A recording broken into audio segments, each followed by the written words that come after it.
I take refuge in the Buddha, our capacity to awaken, to listen deeply.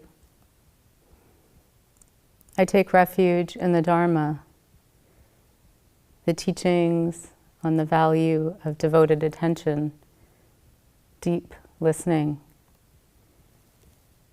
I take refuge in the Sangha, the community of beings who bear witness to the joys and sorrows of human experience.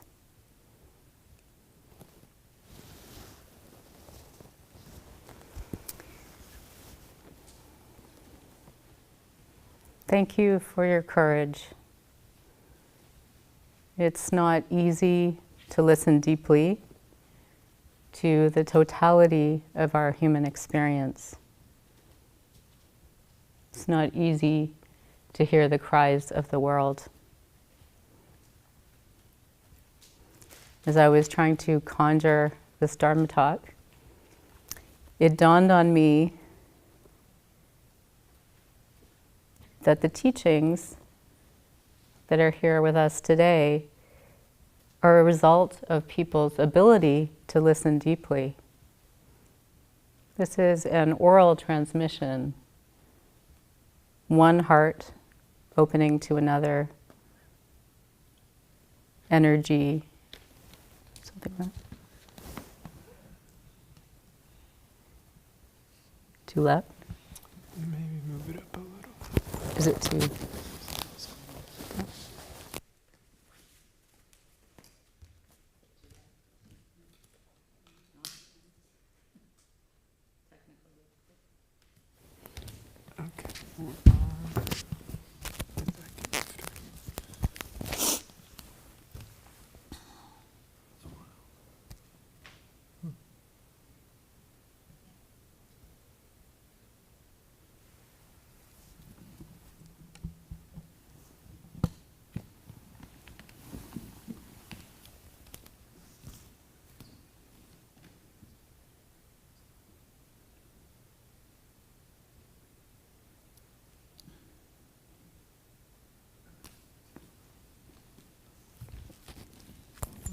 Should I continue like this, or? I don't think we're going to be able to fix it right now.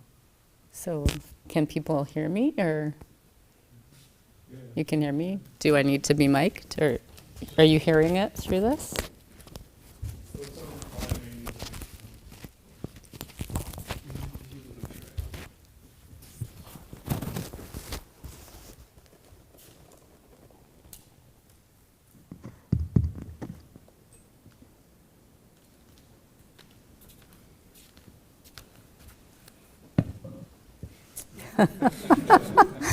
Okay.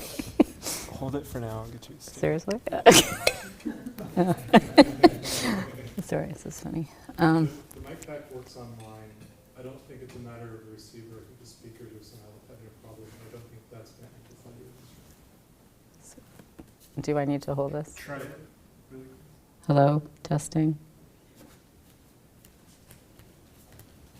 This is very funny. Okay.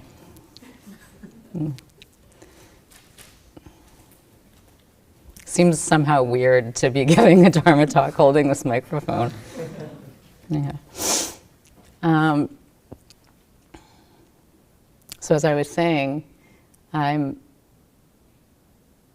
been reflecting on this fact of listening deeply as the oral transmission of this tradition.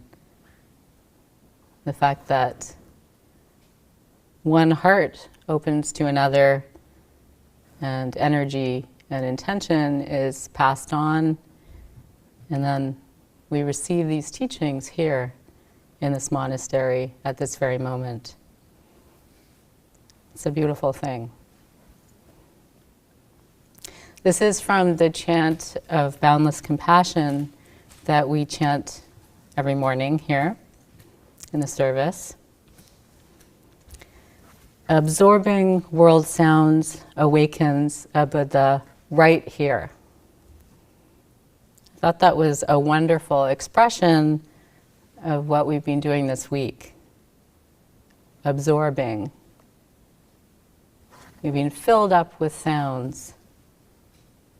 Sounds of the birds, sounds of the rain, even the surprising sound of snow, beautiful music, the sound of breath, and the many sounds of fellowship as we all gather together to manifest our deepest aspirations. And we're being absorbed, our contributions and efforts merging into that pregnant space from which sound appears and disappears. Have you noticed the vivid traces of Kosho's angelic voice or Soten's moving guitar? In that space of silence, still alive, still buzzing, certainly buzzing in my own heart.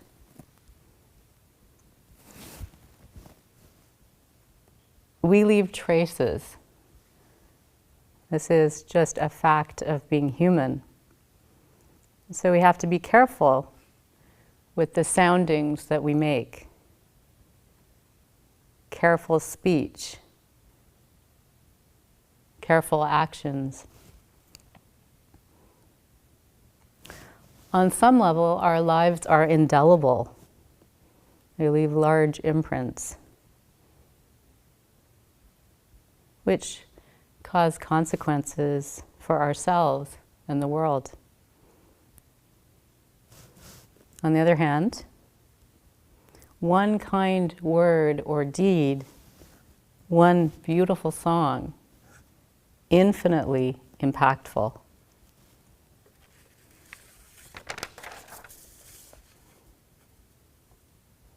Absorbing world sounds awakens a Buddha right here. And what are we absorbing? World sounds. Not just me and mine. We're opening to the subtle, to the more than human world. And because of this opening, we are opening to a bigger view of ourselves. So this absorption in sound awakens a Buddha, you.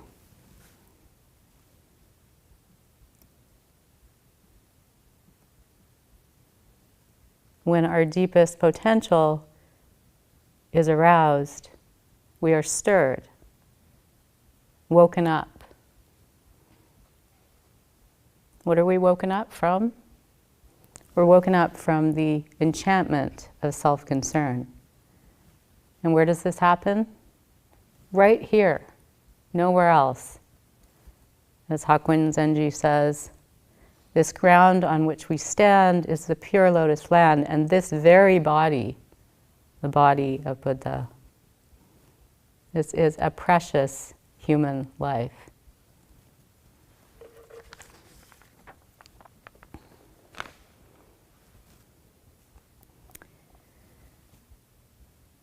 One of the benefits of listening deeply is that we can view our experiences of suffering through a different lens. We become curious about our lives, even the difficult stuff.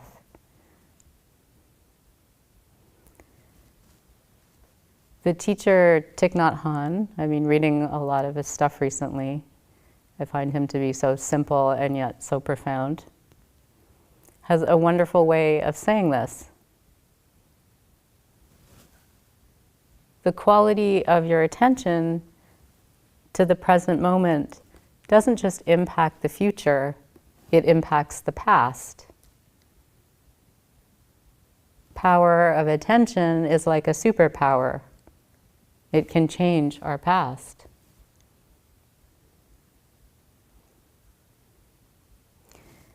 Creating these Dharma talks has been a very interesting experience for me of deep listening. What will arise? What wants to be shared? Today, what came forth was interesting. It's a slice of my own suffering that wanted to be shared with you. It's my very first memory. And interestingly, it's a memory about listening. It goes like this. I'm a baby in a crib, and I've just woken up from a nap. I'm met by a deafening silence. I have the sense that I'm completely alone, that my mother is not there. This leaves me with a deep sense of sadness, a deep sense of loneliness. The intensity of this feeling state becomes a backdrop for much of my life.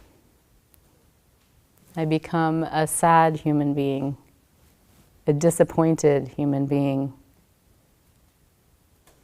a human being who feels ignored. Why would my mother leave me alone? An overwhelming, all-permeating question around which my life revolves.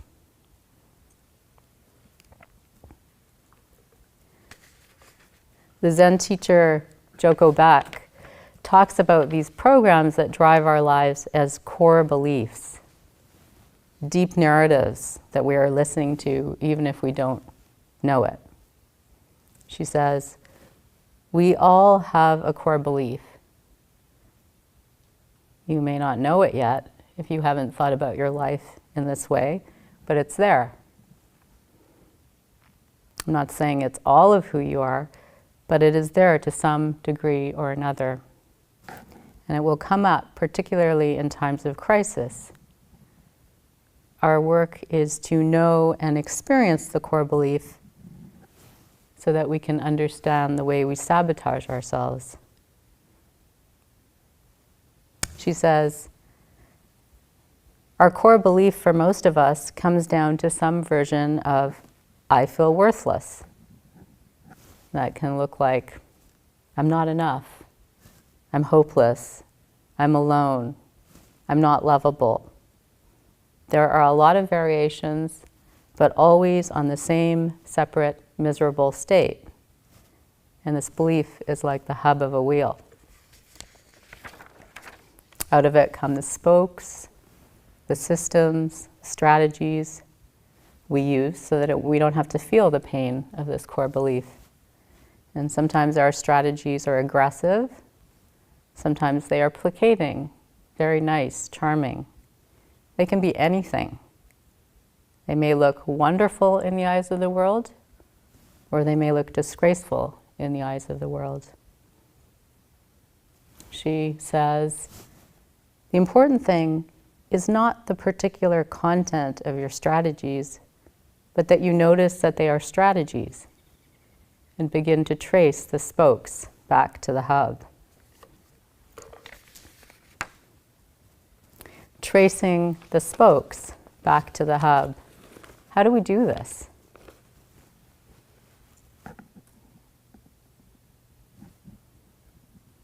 She suggests that we pay attention to the contraction, not the content. Can I really know whether my feelings of sadness and distress are only the result of my mother's absence? There is a mysterious terrain to our lives, causes and conditions that we do not know. This is both the terrifying and wonderful gift of deepening practice. We begin to realize that we don't really know who we are. There is a feeling of disruption.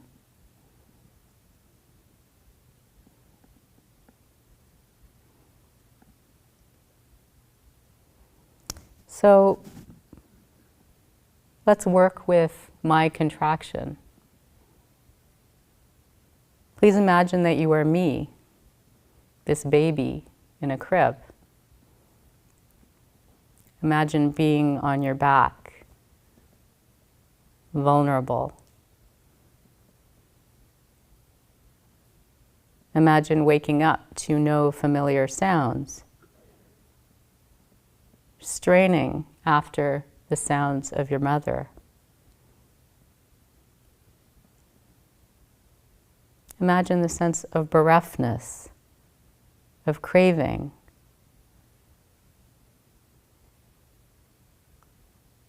Imagine the rigid body, the held breath.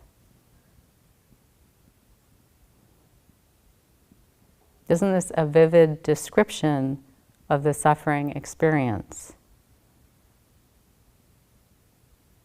Tense body, stuck breath, the sense of separation.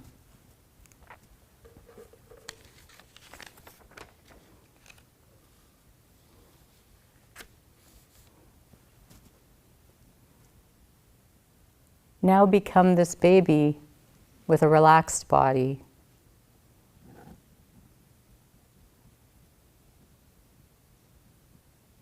Allow your breath to flow.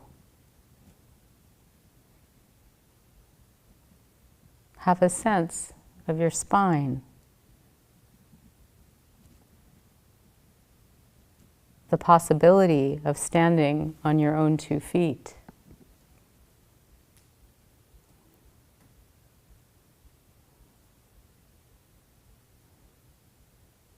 We must investigate the contraction. This is an important part of practice life, of Zazen. Where does it lie in the body? Where are we stuck?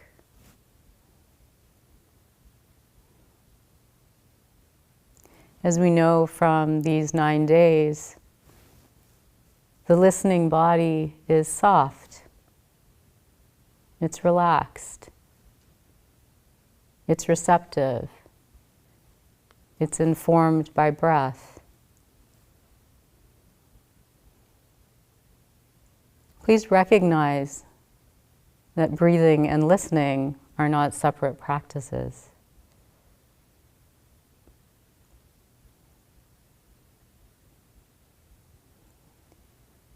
Other than just a potent description of suffering, I found this memory interesting for other reasons. I already know how to listen with my whole body. I already know that my stuck breath feels bad. I already know the suffering in chasing after sounds.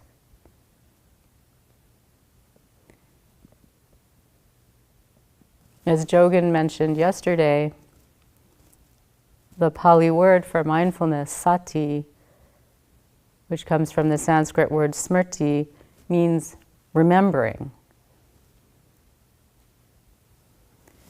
In our suffering experience, there's often something to be curious about, something that you already know. You may want to investigate your own core programs, your own flavors of suffering. What's the gift in your story?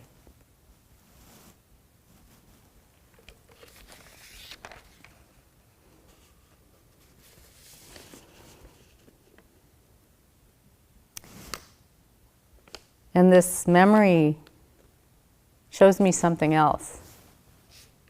How early inquiry starts. The questions. Am I alone? Am I safe? So early in life, we may have an inkling that we don't know the complete picture, that there is a larger view. The very impulse that moves us on to the spiritual path that may have brought us here today.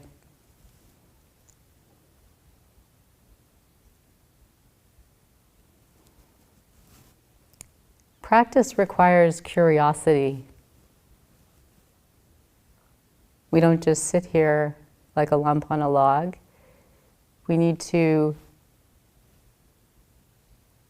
develop a real interest in our lives.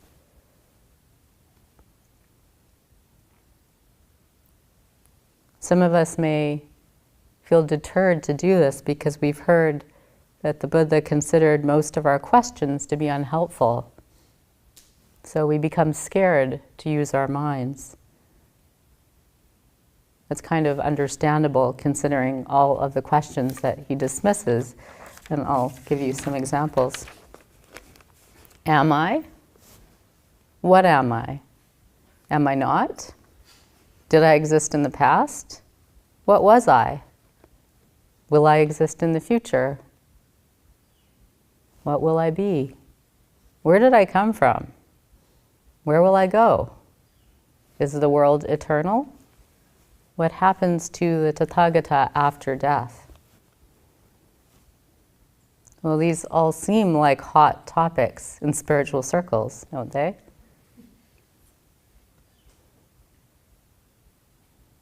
So was the Buddha asking us not to ask questions?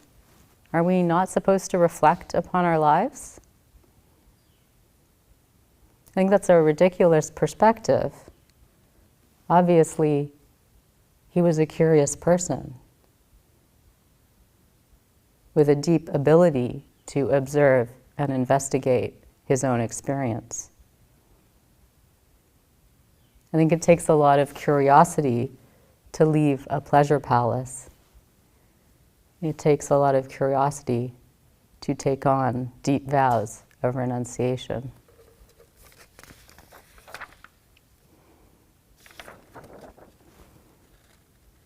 The quality of direct investigation is one of the 7 factors of awakening.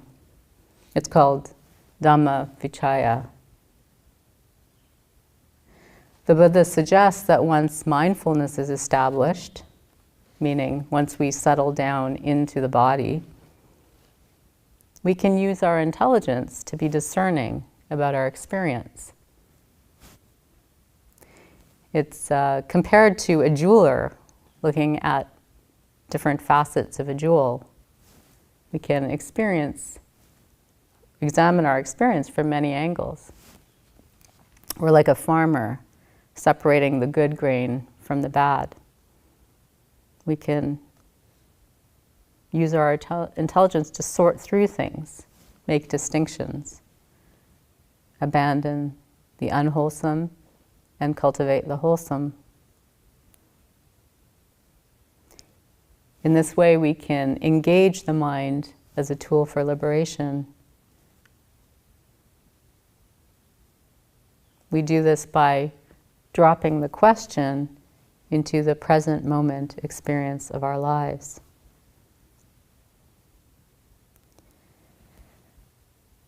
Today I wanted to share with you an inquiry method taught by the Buddha, actually the very first method taught by the Buddha. I think of it as a pocket practice, using that term from Lama Lakshe. A really interesting thing that you can take with you and carry around. Sometimes it's nice to have something concrete to work with after Sesshin.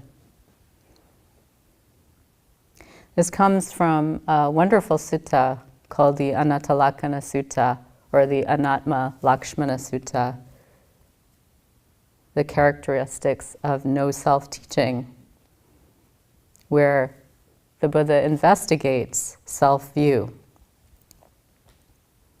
It's also known as the Panchavagya Sutra, meaning belonging to the group of 5, because this was taught to his first 5 disciples. It's the second teaching that he ever gave.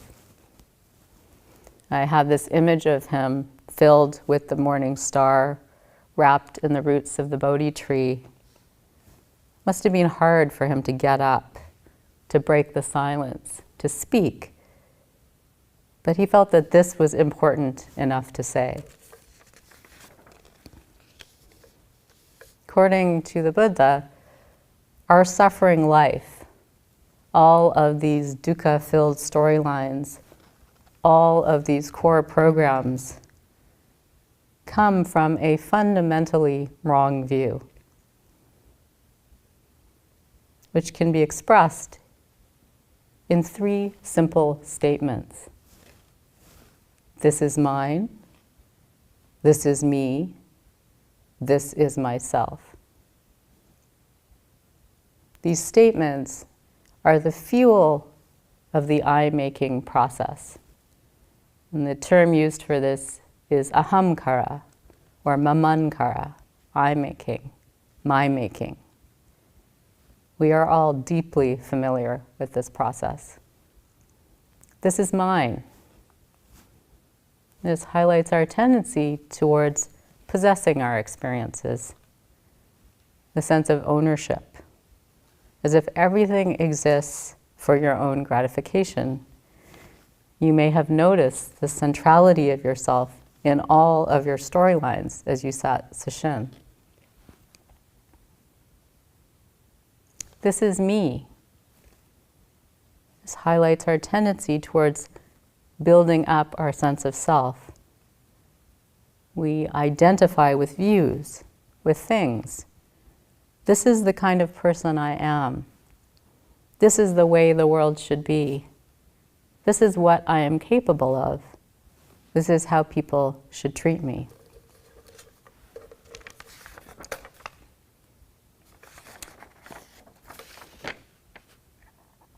This is myself. The final statement, the cherry on the cake. We become a solid being who is a particular way.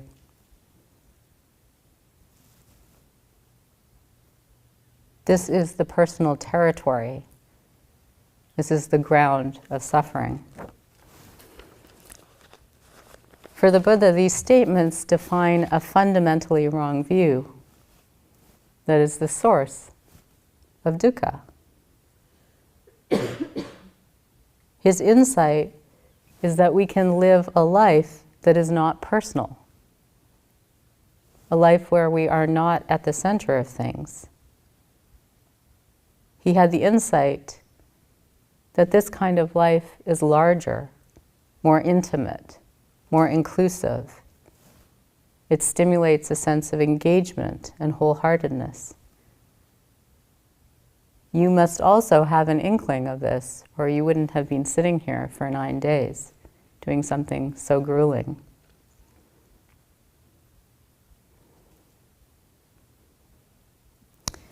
So this sutta, the Buddha goes on to ask us to investigate these 3 statements, to drop the question into our direct experience. Sesshin is the perfect place to look at these,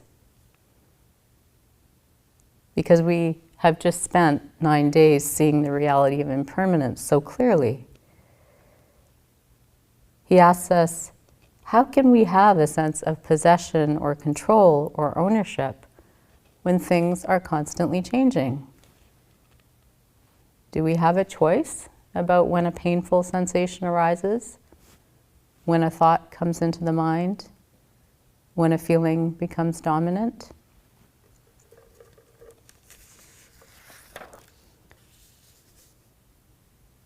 He suggests that the opposite is more aligned with our direct experience. This is not mine. This is not me. This is not myself. This is the potent mantra that you can take for your life. This is not mine. This is not me. This is not myself. This is not mine. Imagine saying this every time the tendency to own, to possess arises. This is not me. Imagine saying this every time we catch ourselves identifying, fixing on a belief, creating a storyline.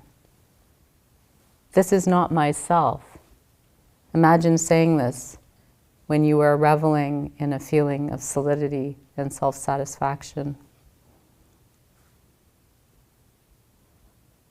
These reminders help us make vivid our tendency towards possession and identification, the fertilizer for this personal territory, the source of suffering. Please take to heart this pocket practice, these helpful reminders. This is not mine. This is not me. This is not myself.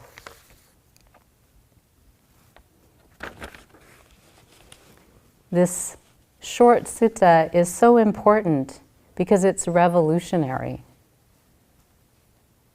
The Buddha reframes the great spiritual question, who am I? To another question, what is alive? For the Buddha, the question, who am I, is diminishing. It makes our lives small. Instead, he suggests that we experience the aliveness of the present moment. His instructions, very clear. Pay attention to the body, to the breath, to feelings, to the mind, to the objects of mind. Here lies our large life.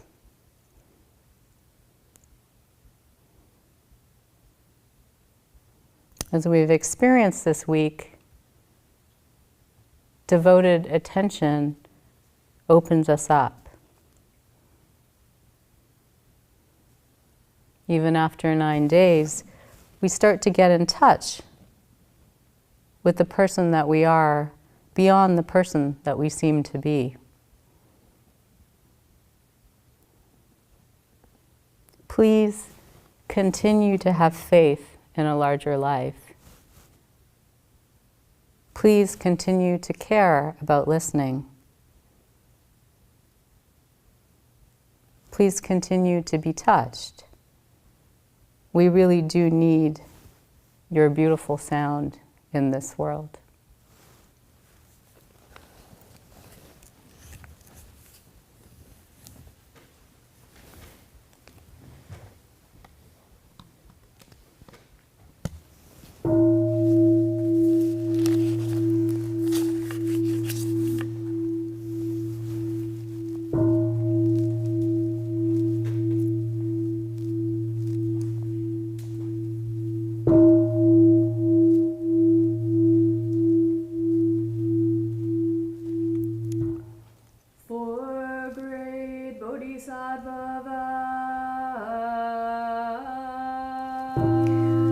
Beings are numberless.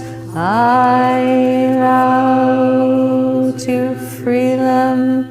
Delusions are inexhaustible. I vow